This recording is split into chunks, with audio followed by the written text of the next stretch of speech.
Speak on the Show 2021, episode 25. It's a straight talk, no chaser weekend. 10 a.m. Eastern, 7 a.m. Pacific. Y'all ready? Let's go.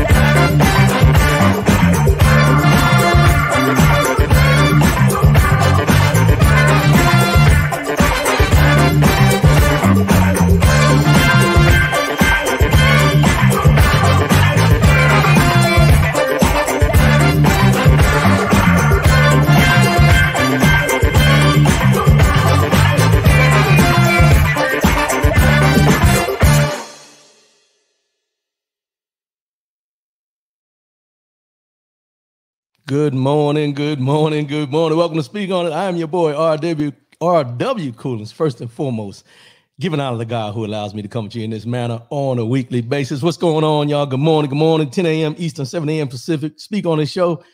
We're back again, baby. We're back again. Got some good information we're going to pass on to you this morning. I feel good, y'all. I feel good. Hopefully, y'all feel good. We got some information I'm going to pass out this morning, but I want to touch on this real quick. Learn, and it's just something that just came to me before I clicked on the live and everything, but it's something about life where we have to learn to love and enjoy life. I'm not just talking about waking up every morning and going through your rituals or any of that type of thing. We have to learn to live and enjoy life each and every day. No matter what trials and tribulations you're dealing with, no matter what you may be going through, you have to look at the bright side and learn to live and enjoy each and every day. That's that 24-hour day of your life. We got to get better at that. I know that we got a lot of things that go on throughout our lives, our trials and tribulations as we talk about on a consistent basis, but we got to learn to look past those things and enjoy.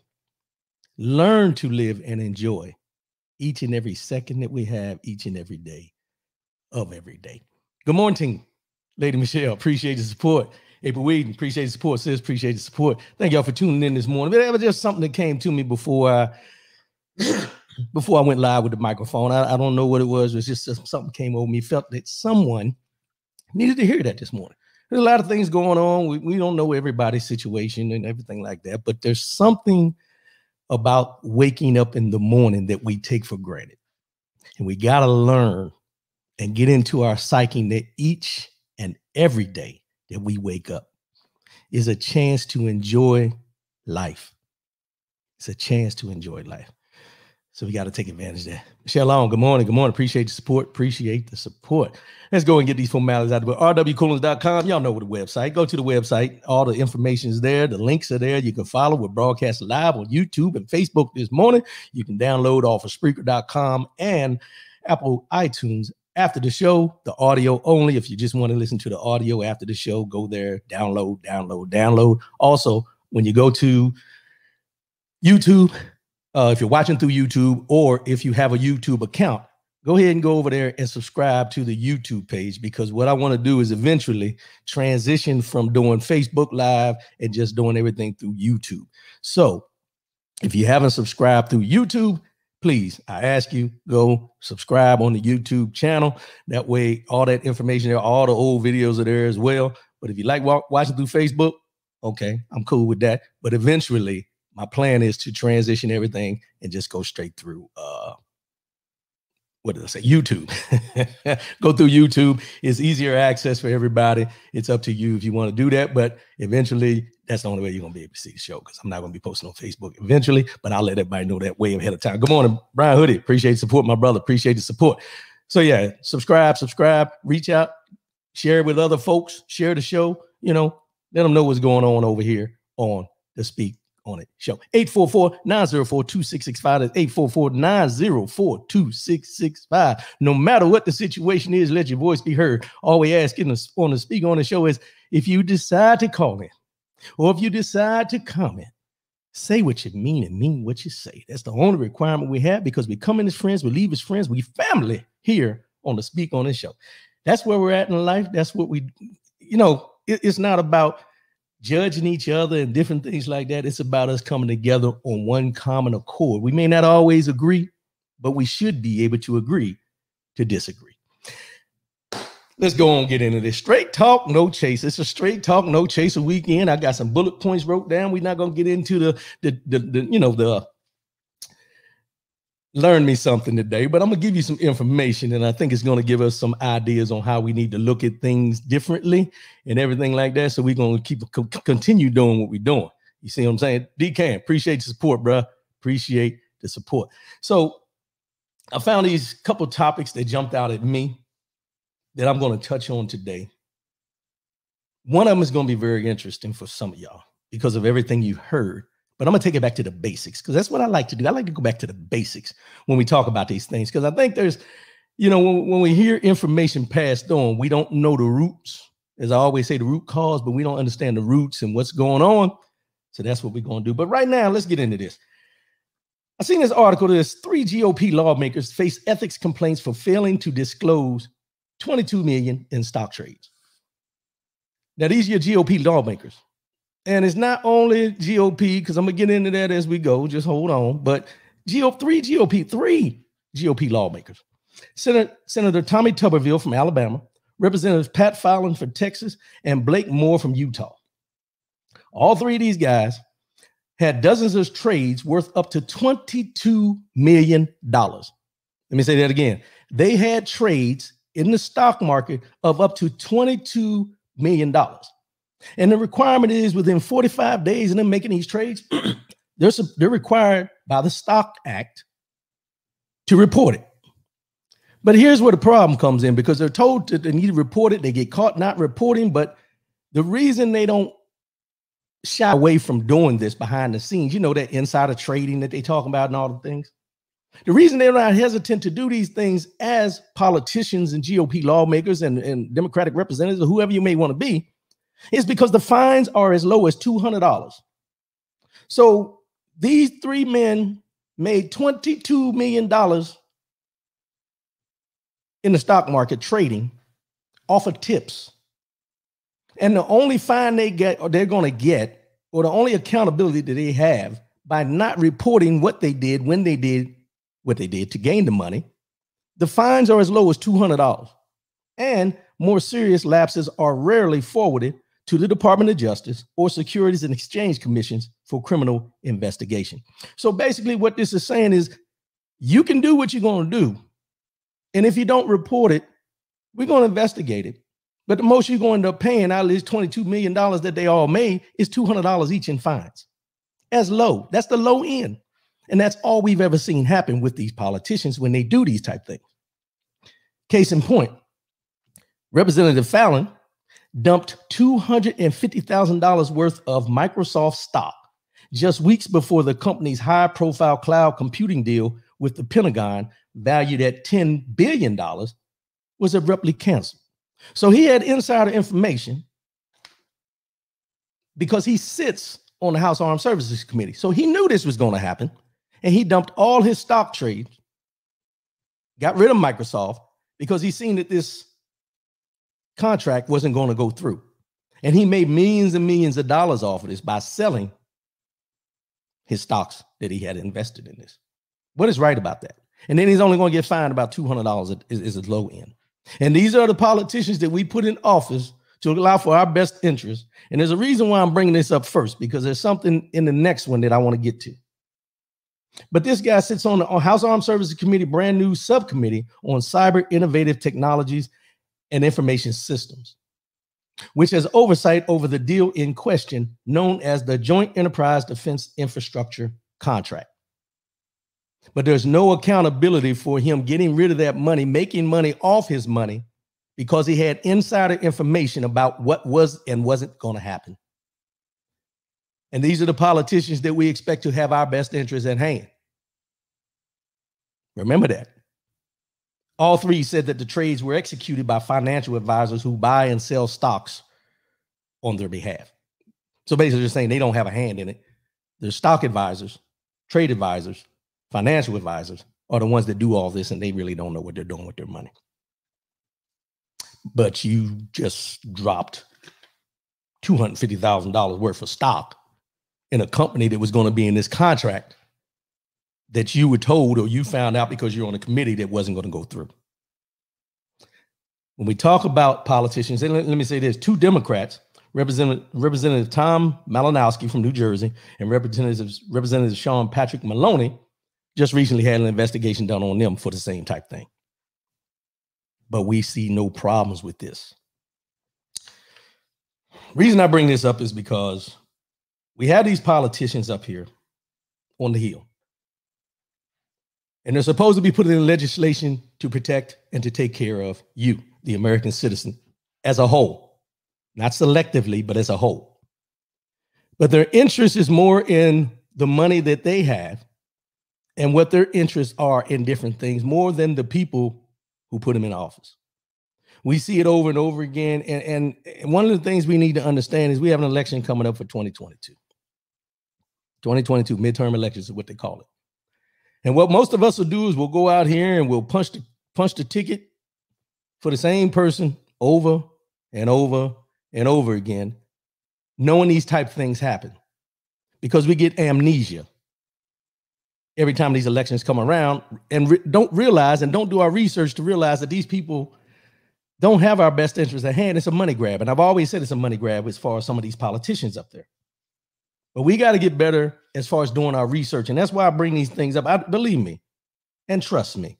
I don't like to come on here and talk about politics consistently.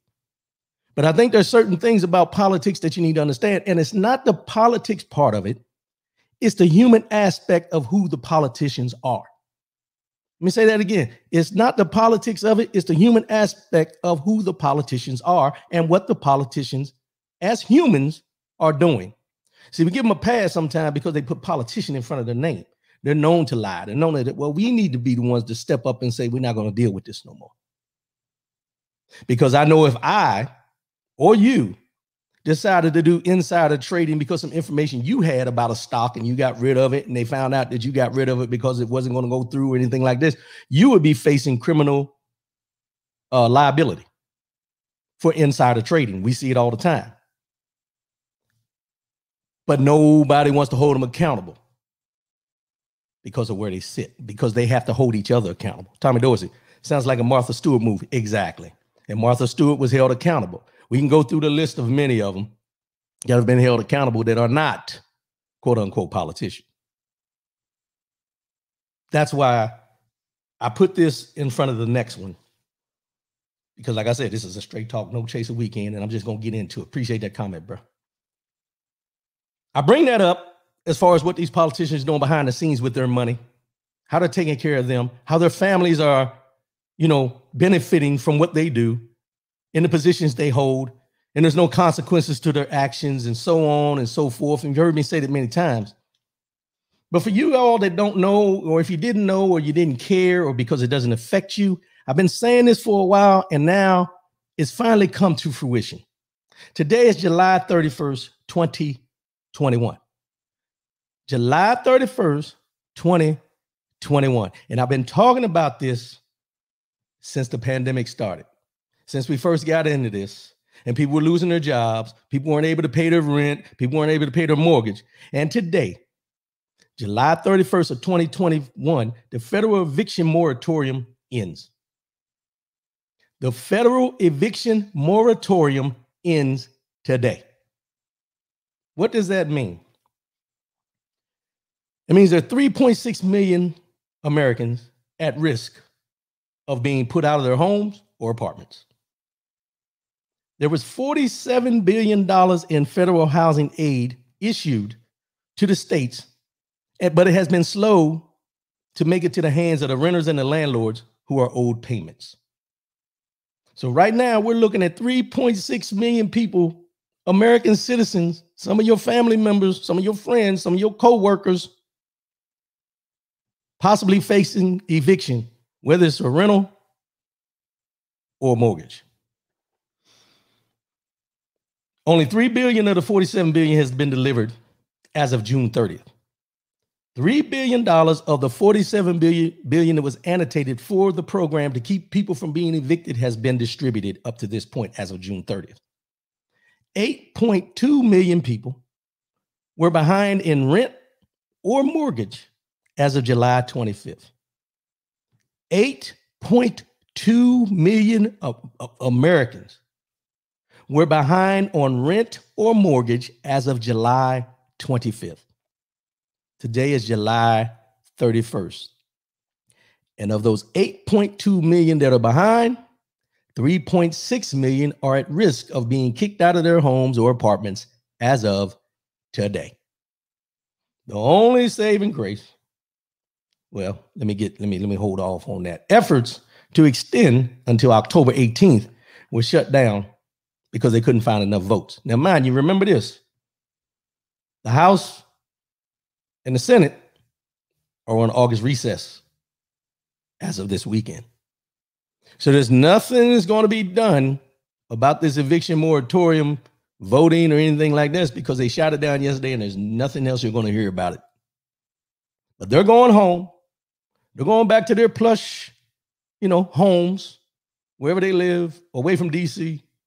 They're going to kick their feet up, drink their little mimosas or the wine or whatever they drink, put some things on the grill, chill out and everything, while you and me and the millions and millions of people in the United States of America are going to see in our travels people having furniture put on the curb, people being put out of the house, people put out of their apartments, and then crime will increase because these people are going to be looking for things because it goes into survival mode. But it doesn't affect the legislation that these people that we call politicians are supposed to put in place because they don't live amongst us. They live up in the hills. But the ones being affected, there's no way out. You can beg, you can plead, you can borrow, you can steal, but the landlords for the apartments, which most apartment complexes are run by apartment companies, are going to be looking for their money. They have free license to go ahead and do what they need to do at this point of July 31st. Now, there's some caveats in there, and I'm going to get into that. But it just shows you that when we talk about these people who are put in positions to legislate our well-being as far as laws and policies and things like this, they waited until yesterday. They waited until yesterday to try to start working on an eviction moratorium ending today. What does that say? House Majority Leader Steny Hoyer attempted to pass a bill by unanimous consent. Republicans rejected it. As of yesterday, President Biden requested for the United States Department of Agriculture, HUD, the VA, the Treasury, and the Federal Housing Finance Agency to extend the eviction moratoriums as far as what they finance with loans and things like that until September 30th of 2021. So they did that at the request of the president. But all those people that don't fall under those areas as far as their loans and everything, their ass out. Let's just be honest. The other part of it is this. 8 states have made concessions to these evictions. Now, let me give you California. They've extended until September 30th of 2021. Hawaii, August 6th of 2021, which is only a few days. Illinois, August 1st, which is tomorrow. But they extended until August 1st, but enforcing any of the orders is banned until August 31st. So they can start the actions tomorrow, but they can't put you out until August 31st. Maryland, home people, my people, August 15th. Minnesota, August 13th, the landlords can terminate the lease of renters who are behind. September 12th, landlords can file eviction. New Jersey, until the end of emergency plus 2 months. So they went a little further. Until the end of the emergency plus 2 months. New Mexico, case by case. They're going to have eviction hearings. So it's a case by case thing. And then New York, August 31st, 2021. State of Washington, September 30th, 2021. And they can evict under certain circumstances. So this federal eviction moratorium that ends today, that is going to affect 3.6 million people that are at risk, 8.2 people who are behind in their rent or their mortgage. So it's really affecting all of them, even if you're not going to be evicted. If you're behind, you're behind. But it's affecting you because you see somebody else getting put out, you think you next. And we have all these people waiting on this assistance, not because of something they did not do. Now, I know there's people out there who say, well, they were getting stimulus checks, they were getting this, they were getting that. I got all that. But none of those stimulus checks, none of those, tax incentives they gave and all that, none of that was going to cover anyone's rent who didn't or doesn't have a job. Which is the other caveat to that is the job market. You can't pay rent if you don't have income. You can't have outcome if you don't have income. So if you don't have a job, you're probably going to get evicted if you're behind. If you do have a job, there's a chance you're going to get evicted because you're not making enough, because they don't want to go up on the minimum wage. However, the other part of this is this: the people got to realize all these apartment complexes, all these personal owners that own these places that are renting to people, guaranteed once they get those people out who are going to be evicted because of whatever reason, the rent is going to go sky high for them to try to recoup the money they've lost over the last year and a half since this pandemic started. We're in dire straits in the United States of America. I'm just going to put it out there as far as the financial situation. They're throwing money at it, but it's like that old saying, when you see a hole in the dam and you put a finger there, another hole pops up over there, and another hole pops up over there, and another, it's a trickle. And they always talk about with Reagan, the trickle down effect, but nothing has ever trickled down. Nothing. We're going to have people in the streets, and then it's just not the fact of the people. These people have children as well. Let me say that again. These people have children as well. I'm not saying all, but his children are going to be affected by this too. This is home for me, not because, I'm not going to say that I'm, in the status where I may be evicted or anything like that, but it pulls on my heartstrings because, I've been in situations where I wasn't sure how I was going to be able to make ends meet per se. But I was never in a point where I couldn't make ends meet to the point that I was going to be put out. I've been blessed.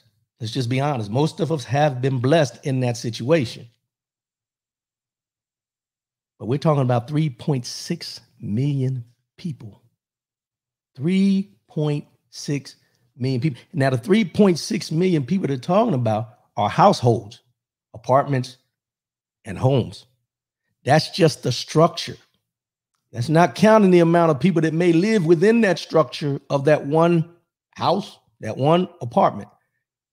They're saying 3.6 million people are at risk because whoever signed the lease, whoever, you know where I'm going.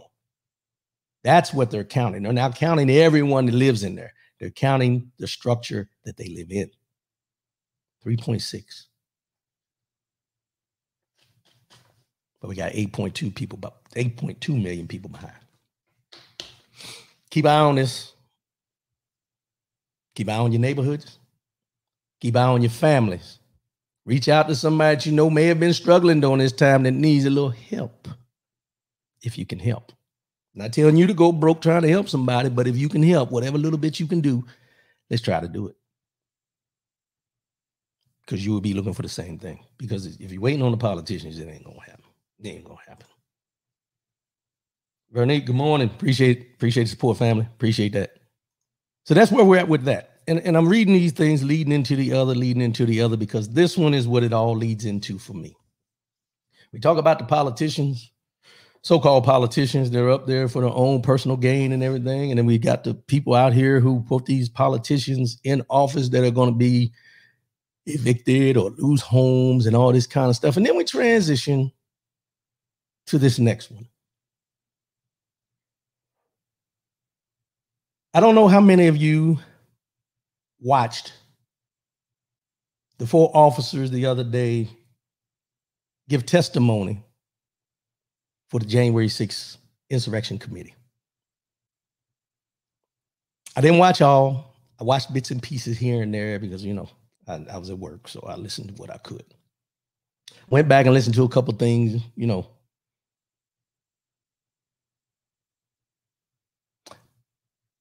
What I drew from this testimony, from those 4 officers, because that was only 4 of many. Let's just be honest. That was 4 testimonies of many that could have happened. But of these 4, the details, the information, the trauma, all that you can think of that they talked about at this hearing the other day,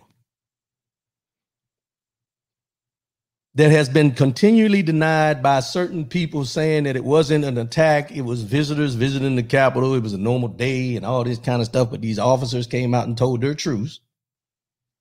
But you still have people that are denying these officers and their testimony.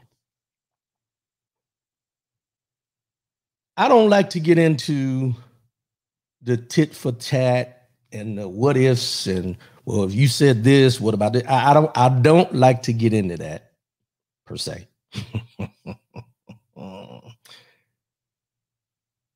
But when you talk about this insurrection and the impact on these officers who are paid to do a job and were there to protect the people that, you know, do the legislation and different things like that.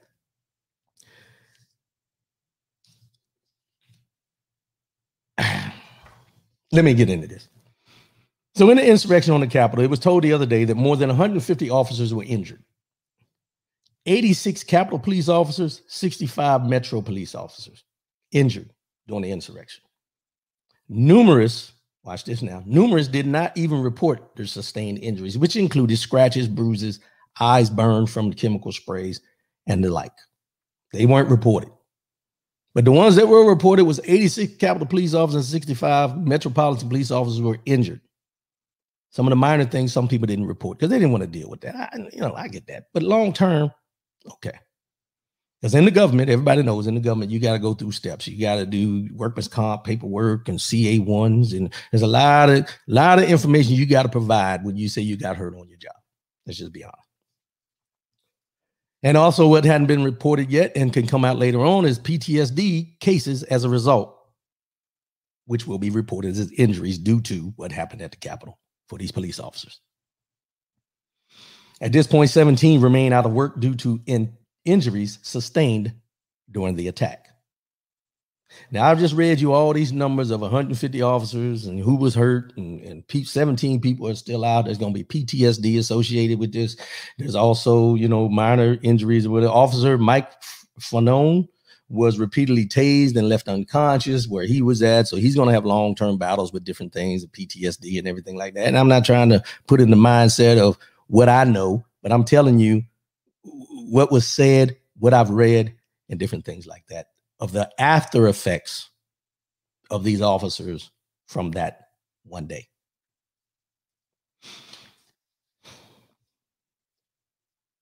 But where my problem comes in, and I won't say my problem, this is where I'm kind of torn, not with the officers. I'm torn with the politicians and their response to what happened, the narratives, all the different things you can think about that they're coming out with. Some say it did happen, some say it didn't happen. We all seen it on TV, so we know it happened. But to the extent of what had happened, who it was, what they did, and all that kind of stuff, there was no weapons, people weren't, you know, all that, the narrative. Let's just be real. So with that, I will say it this way. Good morning, Tony. Big Tony, appreciate the support. With that, I will say this. With these 4 officers that we seen testify the other day, with all the injured officers, that what happened to them during the insurrection on that day, that are still suffering today. All the narrative back and forth between the Democrats and the Republicans about who was at fault and what people knew and who planned this and all that kind of stuff. Let's eliminate that out of the equation, shall we? I'm going to eliminate that today. I don't want to talk about the narratives or anything like that as far as who, what, when, where, and why. Except for this group of people. I'm looking for, and y'all help me find these people, because I'm going to get into something here. I'm looking for all those folks that were staunch supporters and jumping up and down and beating their fist and yelling and carrying flags, the blue flag with the one blue stripe on. Where are all the Blue Lives Matter people now? Where are all the Blue Lives Matter supporters now? Where are all the Back the Blue supporters now? Because from my recollection and from what I understand and from what I've seen, those 4 people who testified the other day in conjunction with the 150 officers who were injured at the Capitol on the day of the insurrection are representatives of Blue Lives. Correct me if I'm wrong. Help me understand something here.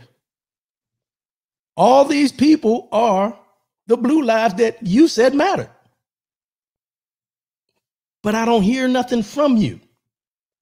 I don't see posts from you. I don't see anything standing up for these officers at the Capitol on that day that you were so adamant that their lives mattered, not because you thought they mattered, but because you wanted to have a counter argument to Black Lives Matter. Let's just be honest about it. Because I haven't seen any posts. I haven't seen any editorials. I haven't seen any op-eds. I haven't seen anything about Blue Lives Matter when it comes to these people that were at the Capitol on January 6th of 2021. From anyone. All I've seen is certain pundits trying to rebut everything that these officers said, everything that these officers have dealt with. That's all I've seen.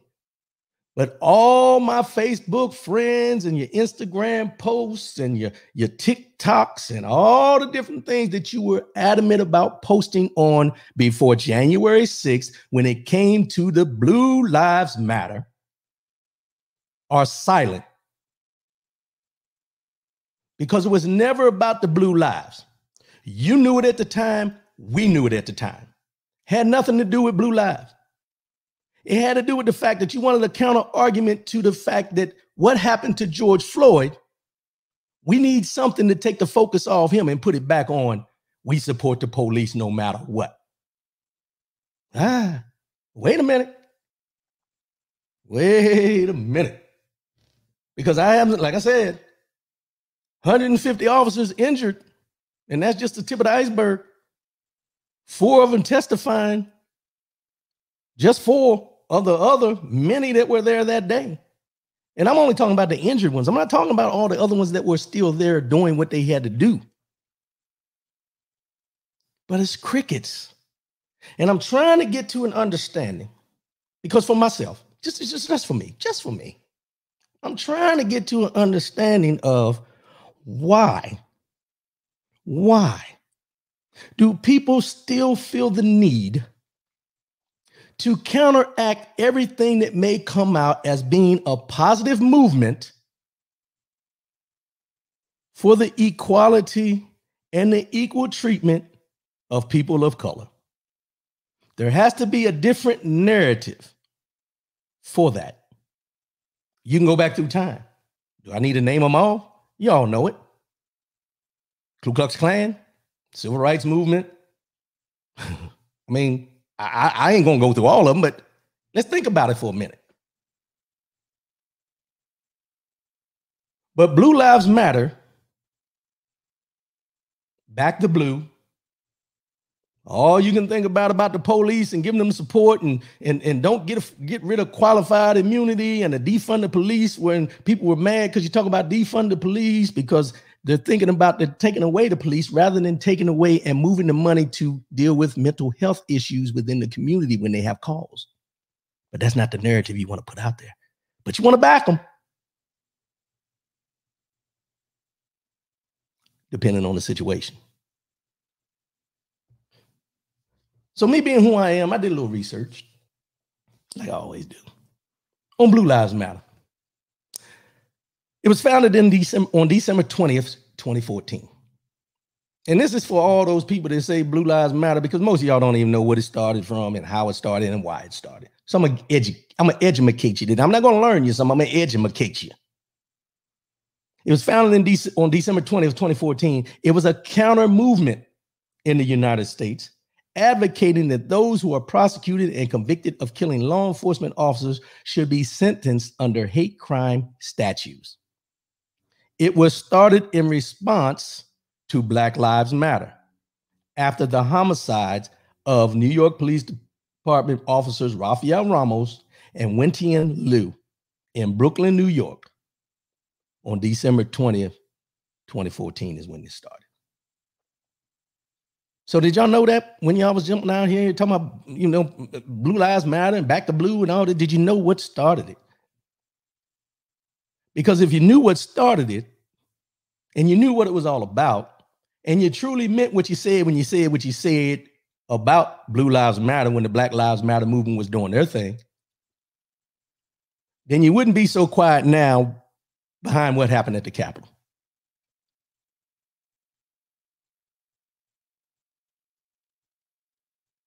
Say what you want. Judge me if you want. But when I'm right, I'm right. And I ain't right all the time. Hell, I won't even give myself being right 25% of the time. But even though I may not be right, I know what the hell I'm talking about. And I can call a spade when I see a spade. So all you people out there that are listening today and on Speak on the Show, that tune in on a regular basis and everything like that, all those people that you call friends, they were all about Blue Lives Matter at the time because of George Floyd and different things like that, going all the way back to 2014. Take the time today, tomorrow, whenever you feel comfortable, and call them out. Call them out for the hypocrisy that they're showing about what happened at the Capitol to those officers compared to what they wanted to do for Blue Lives Matter as far as being supportive of the officers. That's all I'm saying.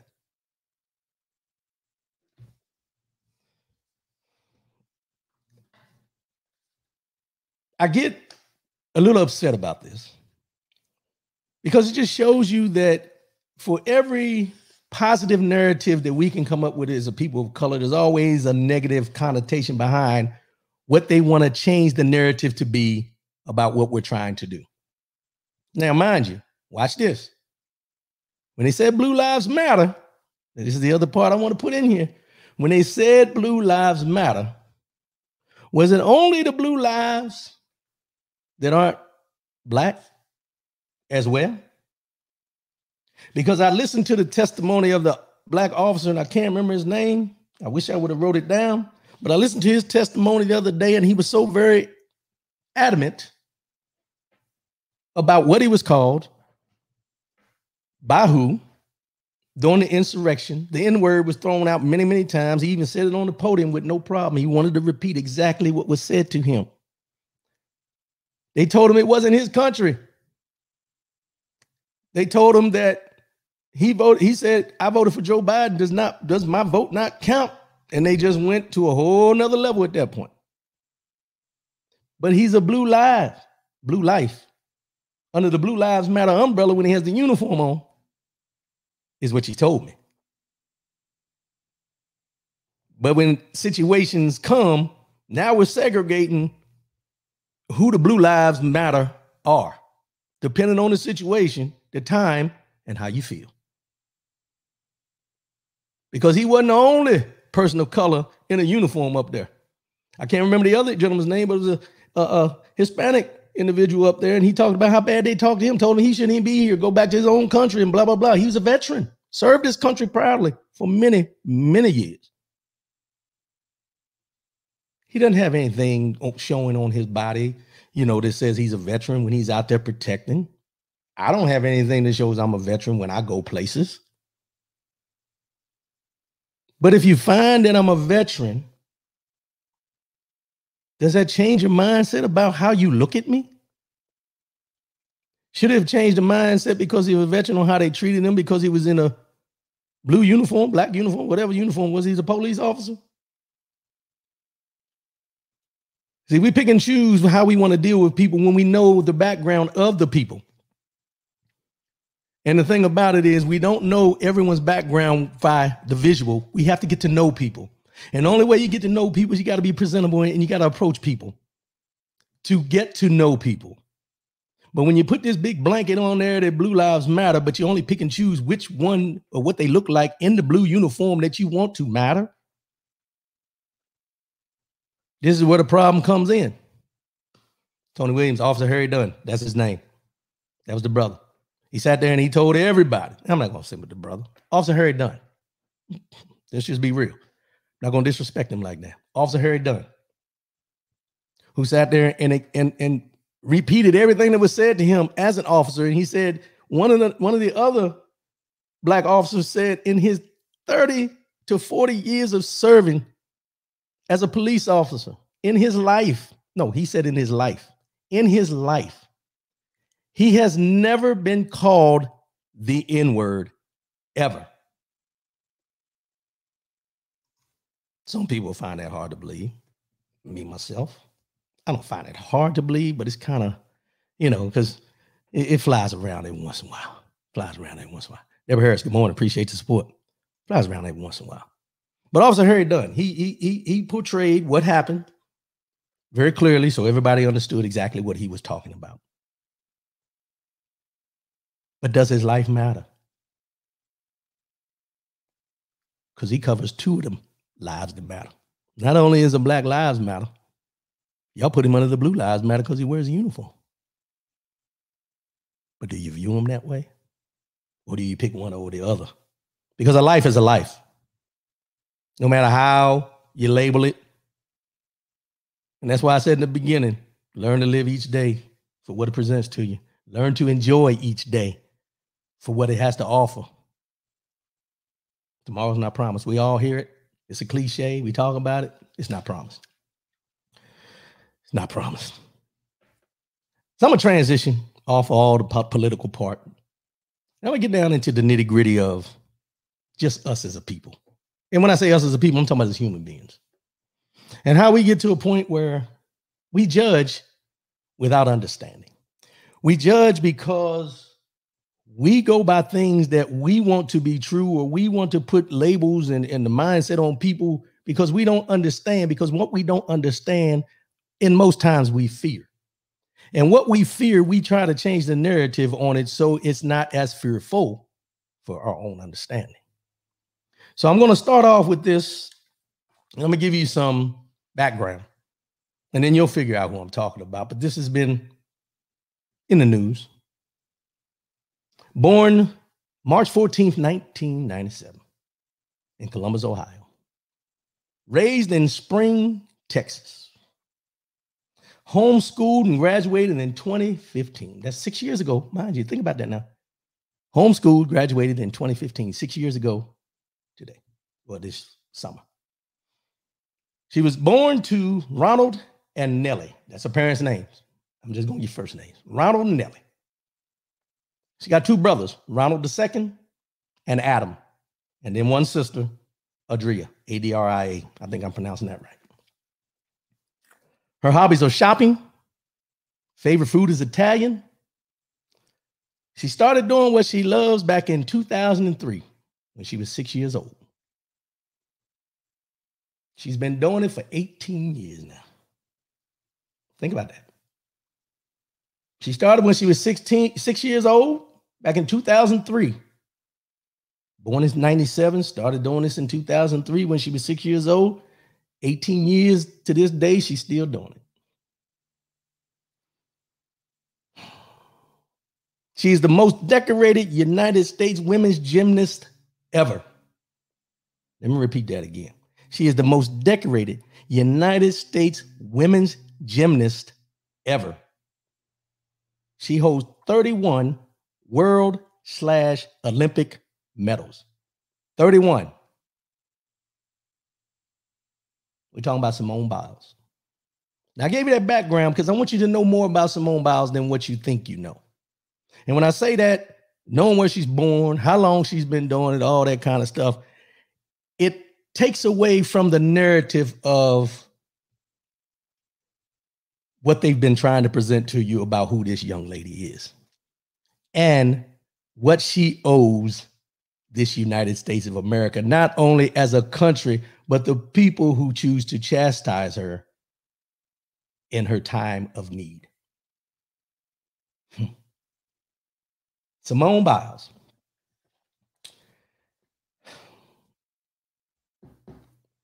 We have a stigma about mental health. Let's just be honest about it. There's a stigma about mental health. And the stigma is not really about whether it affects you or affects different people in different ways and everything. We have this stigma about mental health that if you are successful, let's just put it in this terms. If you are a successful person in what you do, your mental health should not be an issue. That's the stigma. Let's just be honest about it. When you see these athletes, when you see these entertainers, when you see these people that are in the limelight that we see every day and we see them perform at the peak of their talent, there's this stigma that mentally they have to be right. They have to be focused. They have to be able to do what they do consistently in order to maintain the greatness that they've achieved so far. But for me, I look at it in a different way. And I want y'all to ride along with me on this. I think there's a difference in the mental stability or the mental health that you have to have in order to perform what you're good at because of the talent that you have, that you practice that on a consistent basis. I think that mental aspect is different than the everyday mental that we use to survive. That's just me. Your mental being, as far as how you survive, what makes you tick, what makes you talk, that's one aspect of who you are. But the mental preparation, the mental aspect that you have to be the great ones, like the Michael Jordans, the Kobe Bryants, the LeBron James, the Simone Biles. And you could go down to Denzel Washington with the acting. All the different areas you can think about of people that we put as great at what they do at their craft. I think you have to separate the mental when you talk about that. And I say that because, we always hear this narrative with LeBron James that he doesn't have a killer instinct when he plays ball. But they always tell you that, and you always hear that Michael Jordan and Kobe were killers on the court. They were going for the jugular. They used that killer instinct. But what is the mentality of them compared to when they're on the court and when they're off the court? What is the mentality? Do they have the killer instinct when they're dealing with their family compared when they're dealing with someone they play against? See, I think that's where this separation comes in. And with this narrative with Simone Biles being chastised because of the decision she made in her best interest for the safety of her and also for the benefit of the team she was on, to step aside and say, I'm not ready. I'm not there. I'm in a different space right now. I am not going to be able to perform at my peak. There's something off. She identified it. She recognized it. She let it be known. But this is what we do. We sit back and we judge without understanding. We judge this young lady because we have seen her do so many things great that we think there's no vulnerability to who she is as a human being. And now I'm going to break it down from the athletes, the entertainers, and all those people that we put on these pedestals and expect them to continually perform as they do. And then I'm going to bring it down to the everyday level of us. See, sometimes what we do is we do the same thing to our loved ones. We do the same things to the people around us. We do the same thing in our relationships. We expect people to be mentally prepared for anything consistently and deal with those things without having to shut down, without having to take a break. We expect people to just keep pushing on and keep doing and keep performing at your pinnacle every single day. And we don't give them the benefit of the doubt when they say that things are going on with them, because they're not going to come out and tell you they're having mental health struggles. They're not just going to come out and tell you they're close to a mental breakdown. We don't have any compassion for them until they actually have the breakdown. We don't take the time to check on people before they get to the breakdown. But then when they recognize something, they say they got to step away from something. What we do is rather than embrace them and say, hey, I'm here for you, I'll do what I can. We may say it, but do we mean it?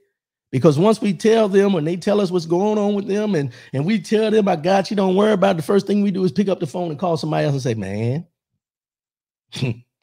such and such having a breakdown. I don't know what's going on over here, man. This, and that. Without taking into account that same incident, that same situation could be you at some time. Our mental makeup is different depending on the situation. Some of y'all go to work and can't function on a regular basis because you don't like your job. It's more mental than physical. But when you're not performing at your peak level, whether you're in a relationship, whether you're at your job or anything that you do in life, when you're not performing at your peak level that you think you should be performing at, or people recognize that there's something wrong with you, we're shy and we're scared to tell people because we don't want to be judged. But at the same time, when someone tells us, we judge them. This is a narrative that we need to work on. This is a narrative we need to get better at. Because at the end of the day, when we talk about people's mental health, we don't wear badges that say I'm struggling. We don't wear badges on our sleeves and everything like that that says I need help. We don't do that.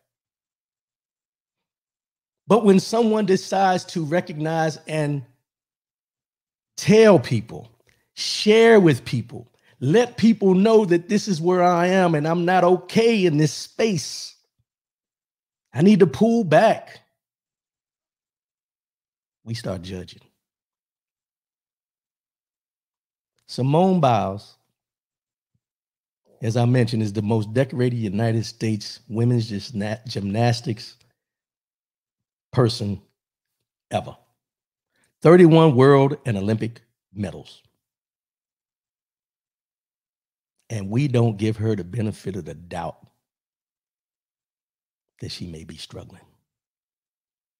I've seen news reports, I've seen pundits, I've seen, Facebook posts and Instagram posts and all these different things about her, about why she should have done this and she shouldn't have went to the Olympics if she knew she was dealing with this, and all the different narratives of what she shouldn't have done and why she shouldn't have done this and she needs to just do this and that. Whoa, time out.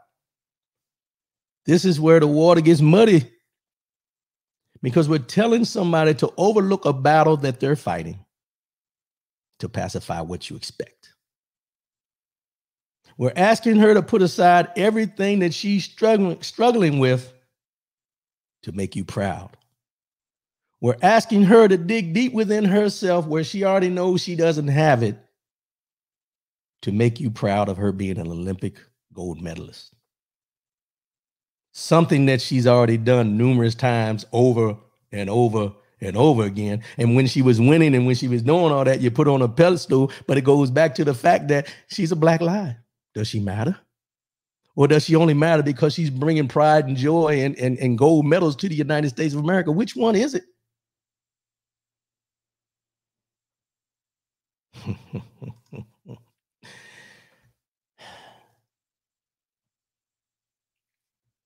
The next time you choose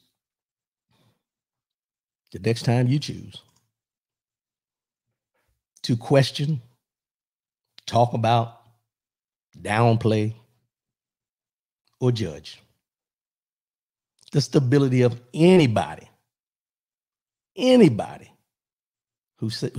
may feel freely or may freely tell you that they're struggling or they're going through something,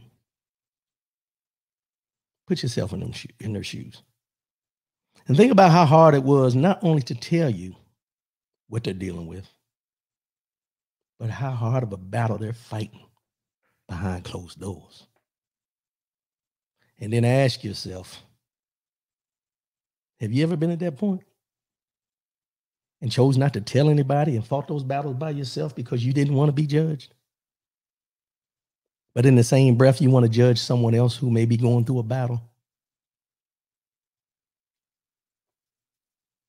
This is where we, as human beings, we got to get better. We got to be more understanding. And we have to get to a point where we understand that what's going on with Simone Biles is not new. It's a different stage. We had basketball players, Kevin Love, DeMar DeRozan, came out about their mental health battles. We just had Naomi Osaka, tennis player, come out with her battles. We have all these people coming out with their battles, but society seems to accept certain ones and then chastise others. And then we jump on the meal train along with them because we may not do it to the ones that are celebrities. We may have our opinions and everything, but we do it to our own people in our family. We do it to our own people in our community. We do it to our friends because we're quick to judge rather than to help heal.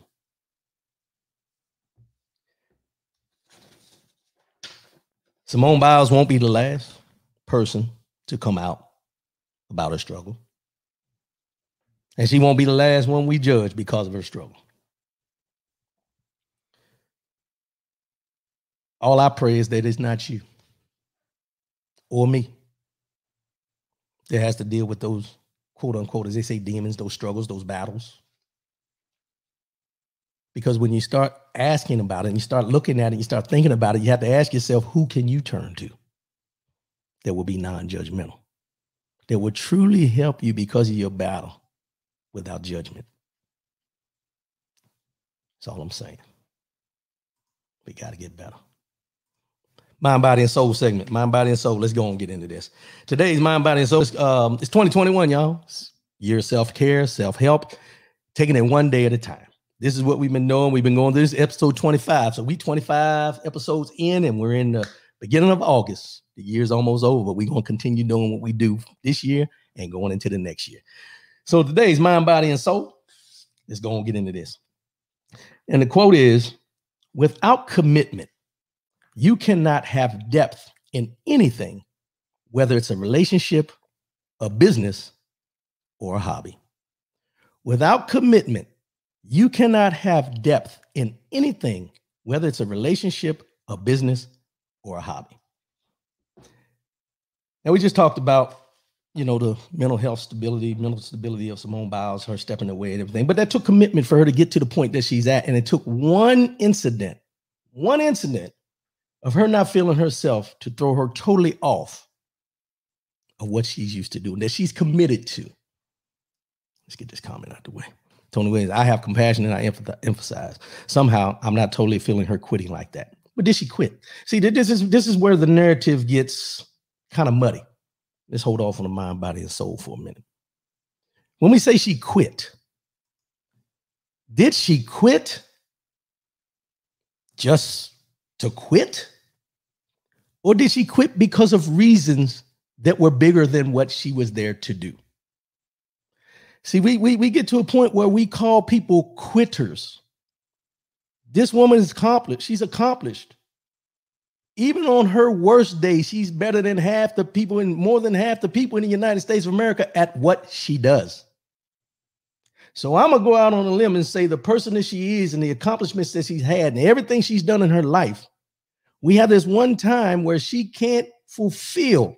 Listen to what I'm telling you now. She can't fulfill the expectations that are on her, not because she can't, because there's something blocking her from performing at her full potential. And the first thing we want to do is say that we feel that she quit.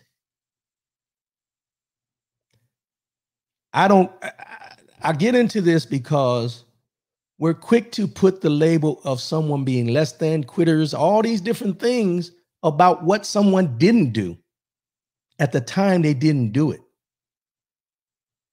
But we got to get away from calling somebody a quitter. Did we call Michael Jordan a quitter when he walked away from basketball because his father was killed and decided to go play baseball for a year and a half? Did they call him a quitter? Or did they say he took a mental break because he needed to step away because his father loved baseball? The narrative changed because of who it was. And everybody gave Michael Jordan a pass, but in all reality, when he stepped away Because of his father's death and how it happened, it was a mental break for him to get away to do something different in that time. Everyone deals with it differently, but we never heard anyone call him a quitter. When LeBron James plays a basketball game and at the end of the game, when he sees that they're clearly going to lose the game, the narrative is he quit on his team. This man has put in work year after year. He puts $1 million into keeping his body healthy to be out there to perform every day, but we call him a quitter at the time. Some of you people go to work every day and you're a quitter, but you still want to get paid. You call in sick when you ain't sick. You don't show up. You show up late. You're not doing what you're supposed to be doing and everything like that. But we don't label you a quitter. We just say you're lazy. But when the spotlight's on you and somebody calls you out on it, now you got an attitude.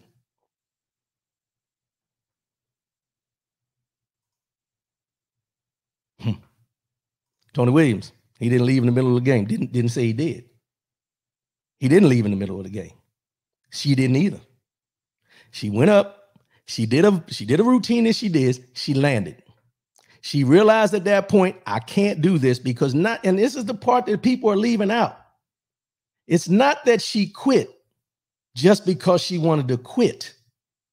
She stepped aside and let somebody else fill that gap of what she was supposed to do, not only because of her mental state, but if she would have continued to try to perform in her mental state that she had, she not only risked, as people want to talk about, the team not being able to accomplish their goal of gold, but she was putting her safety and her life in danger. Because while she was doing these flips and everything, the equilibrium's off and everything like that, if she landed down there and was injured and was still continuing to compete like everybody expected her to, and then she died out there on the mat, God forbid, then what would we be saying? Oh, she shouldn't have been out there. See, when we make decisions that are best for us, people get upset. People get mad when we choose to make a decision in our best interest. I know me better than anybody on this earth. I know me. She knows her. But we think that we know what's best for her better than she does. She's been doing this since she was 6 years old. I ain't did a cartwheel since I was about 12. And the only reason I did it then because I had to do it in gym class.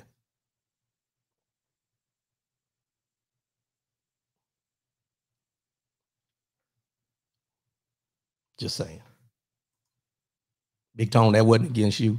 It was just a comment. We come as friends, believe as friends. Agree to disagree. I'm just saying I don't think she quit. I don't think she quit. That's just me. Mind, body, and soul. Without commitment, you cannot have depth in anything, whether it's a relationship, a business, or a hobby. As I was saying about Simone Biles, and we talk about commitment to what you do, commitment to anything that you're involved in. And I got into this discussion yesterday with someone, and we talk about relationships. Let's just start with relationships. And we always hear people talk about a relationship is 50-50. It's a 50-50. Do you go to your job? Do you go to your job daily and say, I'm going to give my employer 50%. My employer need to give me 50%. I ain't going to do everything I'm capable of doing. But mind you, in your interview and on your resume, you say you're 100% capable of doing everything that job requires. But the morning you wake up and you decide, I'm going to here get 50%, and I don't expect anybody to have a problem with that. But in your relationships, in our relationships, we talk about the 50-50. If one person's giving 50 and another person's giving 50, that means neither one of you are giving 100% of who you are to the relationship. But we talk about going out and we putting 100%, and I'm battling every day. I'm doing this and I'm doing that, and I'm putting 100% in. I'm pushing myself. I go to the gym and I'm giving 100%. Do we give 100% in everything we do consistently? With the commitment that we want to have to obtain the results that we want? Do we give 100%? Because I would go out on a limb and say if we all were giving 100% of the time, the divorce rate would be lower. We will be better as human beings. The judgments would not come as quick as they do. If we were giving 100% of the time, we would not have most of the issues we have and deal with on a daily basis. But because we're not geared, our makeup is not to give 100% all the time, unless we see a reward in what we're giving 100% for. You give about 75. I'll push it maybe to 80 consistently. You have to look at it in your job. You have to look at it in your relationship. You have to look at it in the things you do in life that you truly care about, that you truly want to be involved in, that you truly want to be successful at. You have to tell yourself that I'm going to give 100% each and every day to whatever I choose to be involved in. Because if you don't, that's where things fall short. And then the thing is, when they fall short, when we get to the point where we're going through a divorce, or we get to a point where we're losing relationships, or we lose a job, or anything like that, we always blame the other person. And even if the other person is not giving 100%, you're only accountable for your 100%. But you can't be accountable for your 100% if you're always worrying about what somebody else is not doing, or how somebody else didn't step up to the plate, or identifying somebody as being a quitter, or any of the labels we want to put on people to take the focus off of what we're not doing 100% for our own selves and our own well-being. I truly believe that in my life, I've never truly went in 100% on anything. I talk about sports. I said I was good at a lot of them. But I ask myself sometimes, if I gave 100% at everything that I ever tried to do, where would I be? And it's not to the fact that I never truly gave 100%. But sometimes what we find out is we get comfortable with our talents, and then we leave out the work ethic. We get comfortable with the talent that we've been blessed with, and the work ethic we kind of tap into every once in a while, depending on the situation. But think about where you would be and who you are and what you can accomplish if you take the talent that God has bestowed upon you and invest 100% effort into everything you do in life. Not for anybody else, but for yourself. And then think about the things that you will be able to accomplish. Think about the things that you may be able to do in life. Think about how successful you would be. And success is not always about monetary, because some of us are successful and we haven't given 100%. But I'm just giving you a perspective of if you did give 100%, whether it's a relationship, a job, loving your kids, all of the above. 100%. Get rid of that narrative about relationships of 50-50. Let it go. Let it go. Because if you only give him 50, she only give him 50, hell, y'all ain't gonna make it. There's certain days you don't want to be bothered. We get that. But that don't mean you ain't giving 100% of who you are on that day. Without commitment, you cannot have depth in anything, whether it's a relationship, a business, or a hobby. Commit 100% every day. Life's too short to leave here knowing that you didn't give it your all. Let's go ahead and wrap this thing up. I appreciate everybody tuning in this morning. We'll be back again next week, 10 a.m. Eastern, 7 a.m. Pacific. And as I mentioned, Facebook, we're going to be pulling away from that a little bit later on, probably not until after the first of the year, so you ain't got to jump to it now. But if you're listening and you know people, go ahead and tell them subscribe to the YouTube page, RW Coolings. That's all you got to look up on YouTube. Subscribe to the page. That way you can watch it on YouTube, or you can watch it. Also, I'm broadcasting today under 1080p, which is it's supposed to be a better quality and everything. So I'm testing it out before I invest the money into it. So y'all let me know if the quality is better, if it's about the same. We go from there, because, I'm trying to make sure that we give you quality over quantity. I appreciate everybody tuning in. And look, make sure you're taking care of each other. Make sure you're taking care of your family members, the loved ones, your friends. Check on them. Make sure they're doing all right. But first and foremost, you can't be a help to anyone else if you haven't taken the time to make sure you're all right yourself. We all need somebody to lean on sometime. Don't be afraid to lean on somebody. sometime. And the main person to lean on, the main being to lean on is the man upstairs. I appreciate y'all for tuning in. And as I always say before I sign off, love yourself, love one another, keep your head up, and most definitely keep your faith in God. I'll see y'all again next week. I appreciate y'all. I love y'all, and I'm out. Holla. Peace.